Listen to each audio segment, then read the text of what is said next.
வணக்கம் ஆண்டர்பிரினர்ஸ். இப்போலாம் நிறைய business owners, start up companies இவங்கெல்லாம் தங்களோட பிஸ்னஸை ப்ரைவேட் லிமிடெட் கம்பெனியாக ரிஜிஸ்டர் பண்ணிக்கிறாங்க. ப்ரைவேட் லிமிடெட் கம்பெனியாக பிஸ்னஸை ரிஜிஸ்டர் பண்ணுறது எப்பயுமே ரொம்ப நல்ல விஷயம். ஆனால் அதே சமயம் ப்ரைவேட் லிமிடெட் கம்பெனி ரிஜிஸ்டர் பண்ணதுக்கப்புறமா ஆனுவல் கம்ப்ளைன்ஸ்னு ஒன்று இருக்குங்க.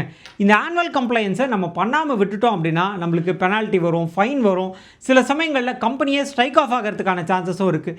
இந்த ஆர்ஓசி ஆனுவல் கம்ப்ளைன்ஸில் 4 வகையான முக்கியமான ஃபார்ம்ஸ் இருக்குங்க. முதல் கம்ப்ளைன்ஸ் AOC4. AOC4 அப்படின்றது ஃபினான்ஷியல் ஸ்டேட்மெண்ட். கம்பெனியோடைய ஃபினான்ஷியல் ஸ்டேட்மெண்ட்ஸை சப்மிட் பண்ணுங்க.